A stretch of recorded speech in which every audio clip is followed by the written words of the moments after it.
¿Qué creemos los bautistas? Y vamos en la número 12, una iglesia verdadera. ¿Cómo definimos nosotros cuando alguien nos pregunte qué es para ti la iglesia? ¿En qué consiste? Y tenemos esta declaración. Vamos a estar leyendo algunas citas, las que están subrayadas.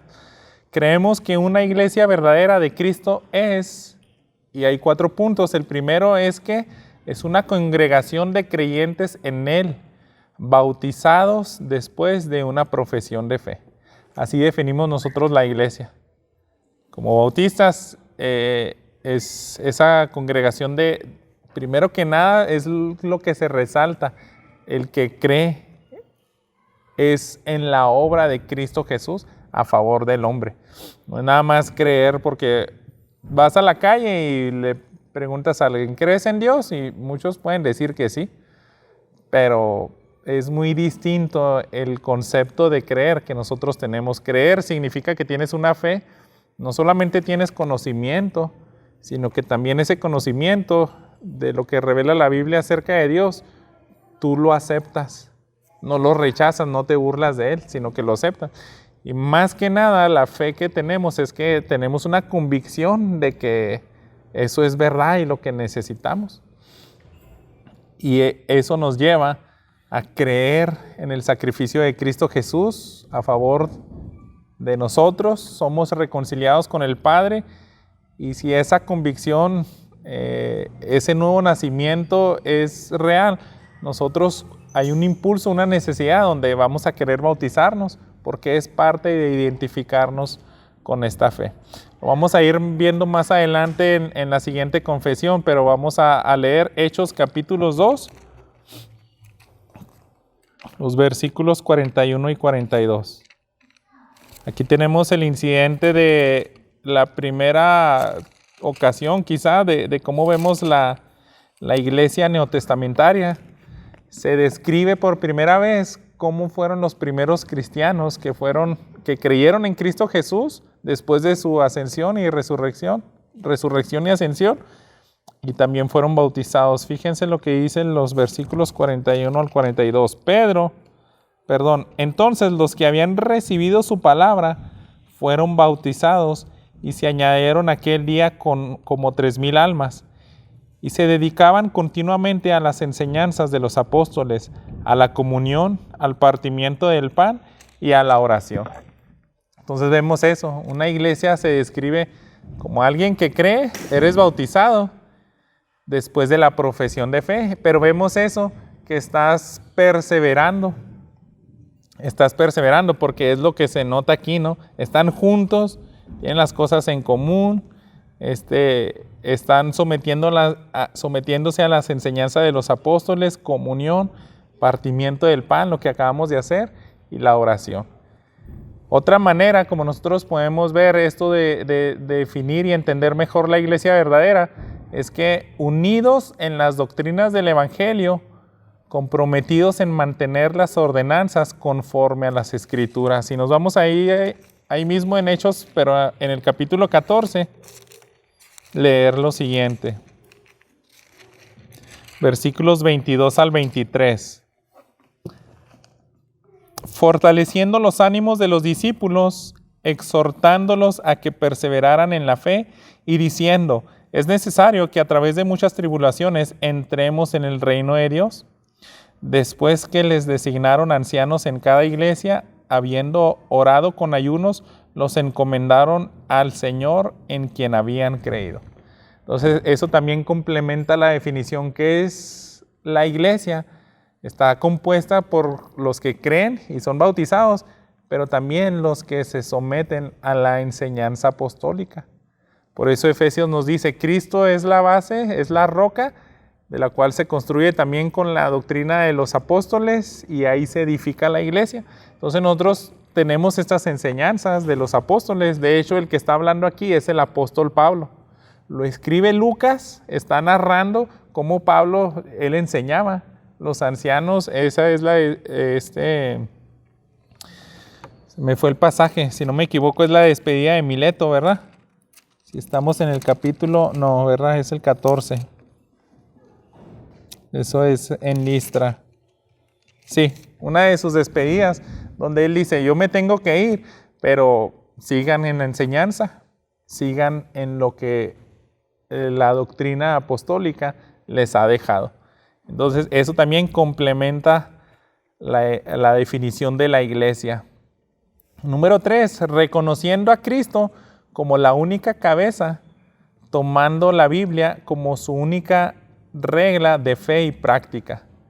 Entonces, eso también implica, tú puedes decir, no, pues es que yo también voy a una iglesia, pero si tienes el mismo libro, o está alterado por las traducciones, o tienes un libro complementario, estamos hablando de la iglesia verdadera. Dice Colosenses capítulo 2. Bueno, ya que estamos ahí, o sea, para obviar tiempo, pues no estamos leyendo todas las citas, pero aquí como están pegadas, les voy a leer capítulo 1, 18 y 19. Dice, Él es también la cabeza del cuerpo que es la iglesia. Él es el principio, el primogénito de entre los muertos, a fin de que Él tenga en todo la primacía, porque agradó al Padre que en Él habitara toda la plenitud. ¿Qué dice Colosenses? Nosotros tenemos como mayor autoridad, no hay nadie por encima de Jesús. Por eso, a veces si una iglesia, o más específico, una secta, ya no es la iglesia verdadera, porque le están restando esa importancia a la cabeza. Cuando el libro de Mormón te saca otro tomo, ahí están restando a la cabeza que es Cristo. No lo pusieron como lo principal. Viene ahora el capítulo 2, versículos 8 al 10. Miren que nadie los haga cautivos por medio de su filosofía y vanas sutilezas, según la tradición de los hombres, conforme a los principios elementales del mundo y no según Cristo, porque toda la plenitud de la deidad reside corporalmente en Él. Y ustedes han sido hechos completos en Él, que es la cabeza sobre todo poder y autoridad. ¿Qué le decía el apóstol Pablo a los colosenses? Tengan cuidado, porque si aceptan cualquier otra enseñanza que no venga fundamentado en la cabeza que es Cristo, entonces ya eso les va a perjudicar. La iglesia verdadera únicamente nos sometemos a Cristo. Así que si alguien te empieza a enseñar algo y no termina apuntándote a Cristo, yo creo que necesitas tener cuidado, ¿no? O salir de ahí en el peor de los casos. Número 4, aparte de la iglesia verdadera, cuyos oficiales bíblicos son pastor u obispos y diáconos.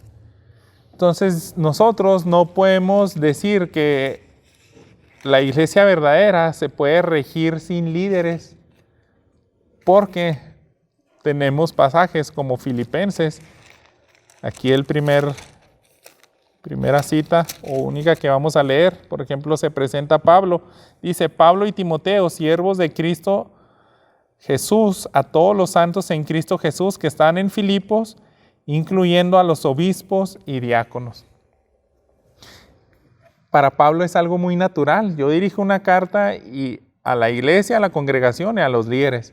Pablo está inspirado por el Espíritu Santo. Él tuvo encuentro con Cristo Jesús. Ha estado recibiendo revelaciones hasta en que ni siquiera dice puedo expresar o hasta me han prohibido.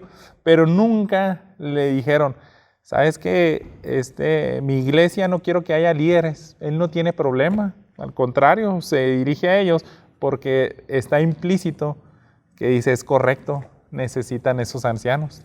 Más adelante vamos a ver otros pasajes como Efesios, ¿no? Ya los tenemos, que no sé si ahí estaba, más adelante lo vamos a leer, se puede complementar esto. Esta diapositiva es lo que tenemos como declaración de fe bautista. Todas las iglesias bautistas nos sometemos a esta enseñanza, pero porque vemos que viene de la Escritura, no tanto por la denominación, o sea, tratamos de ser bíblicos, pero sin embargo, como iglesia Peniel, complementamos esa declaración de fe con lo que nuestros hermanos presbiterianos agregan en su declaración. Otra cosa que como iglesia Peniel creemos, dice, la iglesia católica o universal, que es invisible, se compone del número de los elegidos que han sido, son o serán reunidos en uno, bajo Cristo la cabeza de ella, y es la esposa, el cuerpo, la plenitud de aquel que llena todo en todo. Yo creo que si ponemos atención no se contradice nada, más bien se complementa, si se fijan.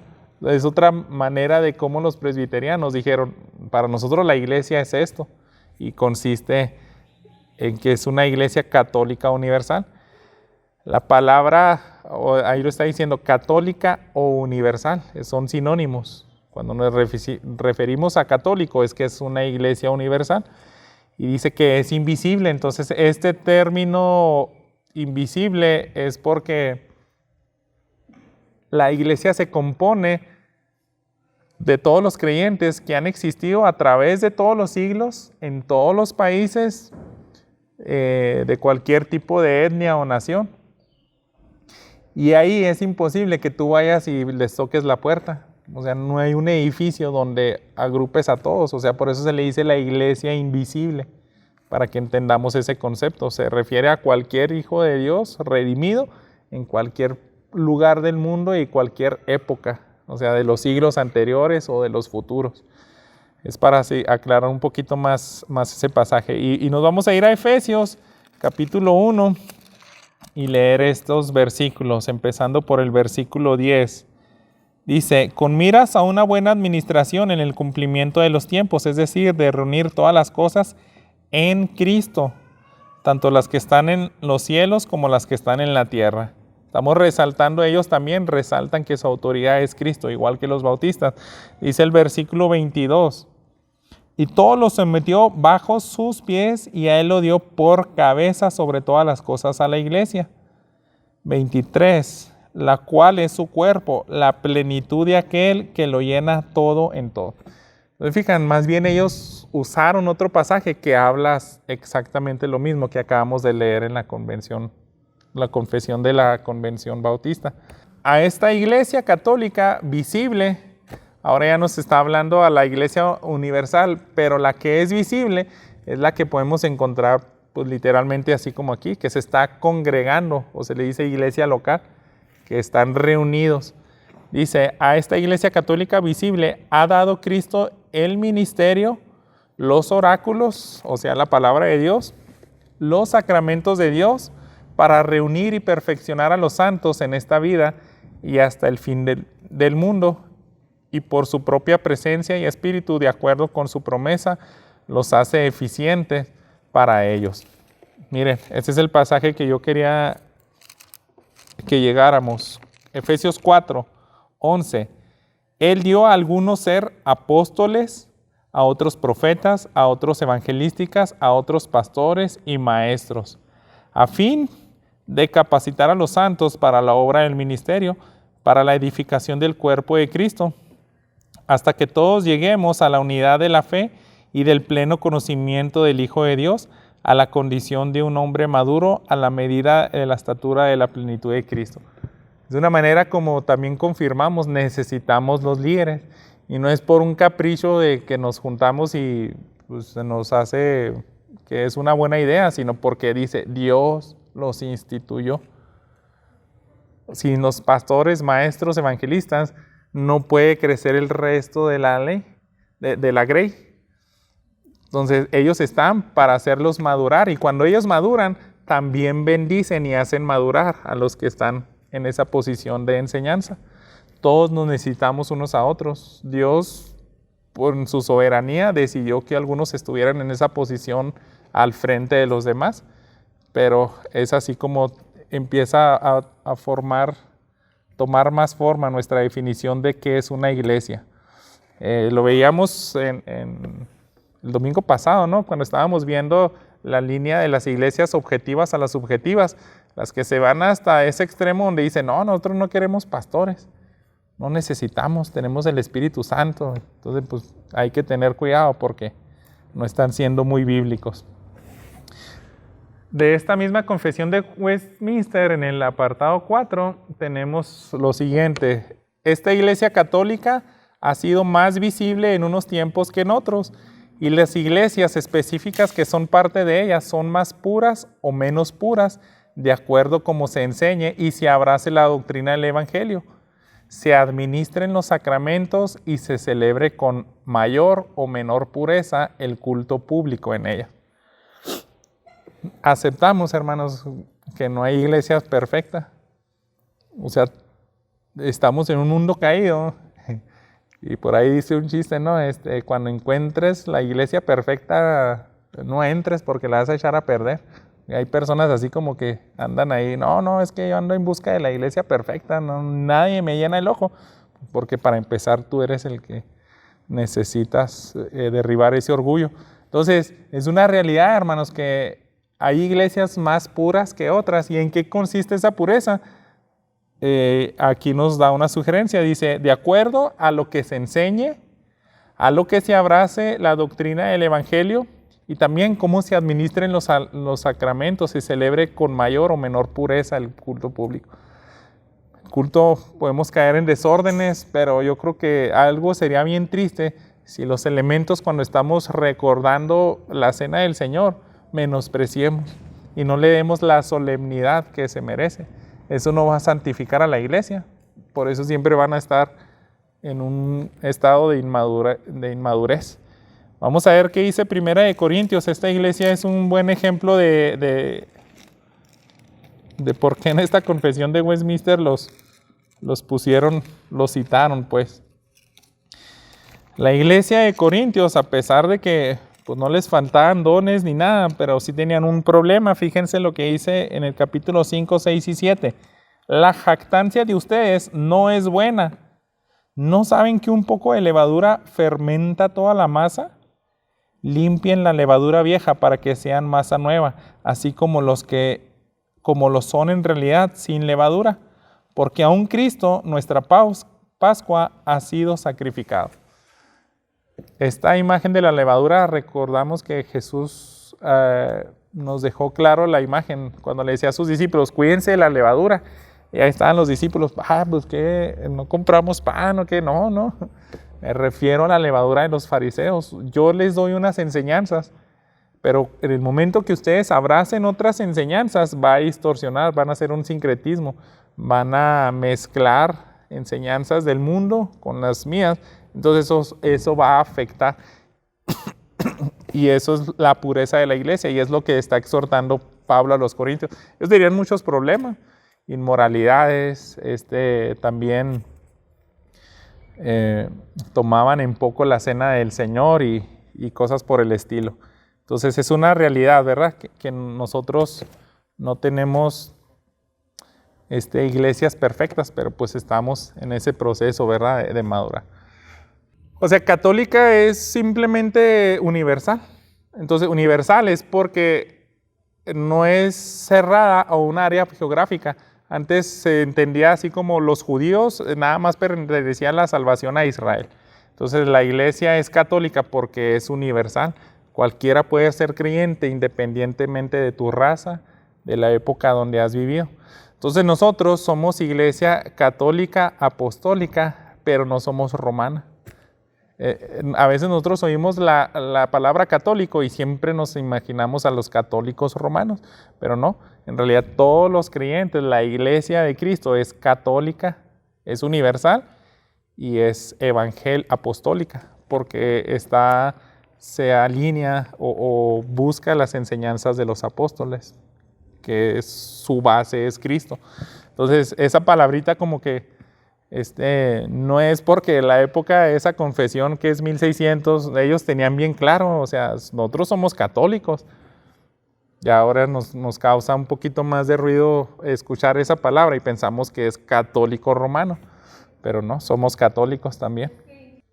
Esta es nuestra definición bíblica, o sea, como Peniel creemos que somos una iglesia católica, no podemos cerrar la salvación nada más a los de Chihuahua y de la Infona, pues no.